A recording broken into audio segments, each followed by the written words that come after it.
one of the things that we're most focused on is just the increased capital burdens of doing business in the industry, and that's starting to have an effect on liquidity provision and trading. And I'm referring mostly to the risk-weighted assets requirements for bank clearing member firms who are involved in the agency clearing business. And we're starting to see that those calculations are really starting to cause banks to throttle the trading activity and market making and liquidity provision of the large proprietary market makers. So that is concerning.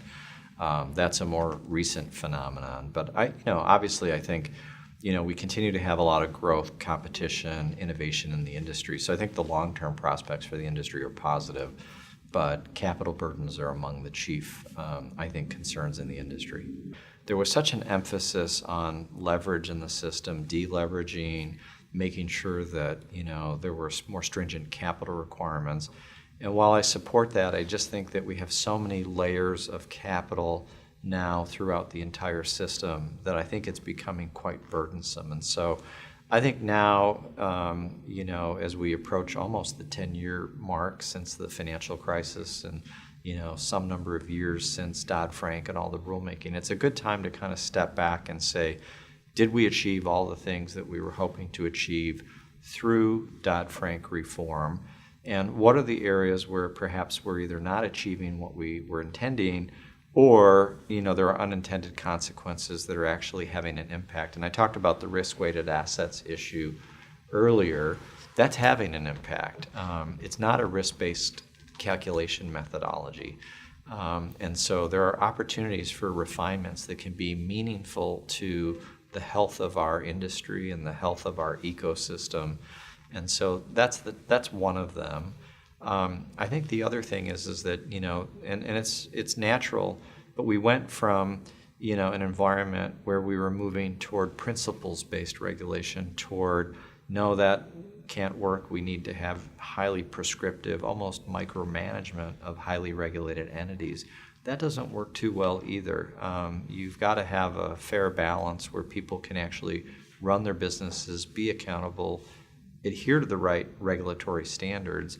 And so there, I think, are some opportunities there for the private sector to become privately managed and navigated again, but within the construct of a robust regulatory environment. So it's really just a question of moving back toward the middle again. The listed markets functioned extremely well during the most recent financial crisis. The exchanges were continuing to be high-functioning places where you could access liquidity, and clearinghouses have an unblemished record as well. And as we know, in contradistinction to that, it was really the over-the-counter markets where we had, really gridlock, and people stopped trading with each other, and that sort of cascaded into the problems that we had. Unfortunately, though, in the design of a lot of the solutions to the crisis, derivatives got sort of treated more homogenously. And so an example of that is, if you look at recent government research from the Office of Financial Research, there are examples where it's more expensive to clear a exchange-traded, highly commoditized financial instrument than it is an over-the-counter derivative. That can't be what was intended, and we know that it was actually intended that we wanted to move over-the-counter derivatives more toward the exchange central counterparty clearing model in terms of both functionality and cost.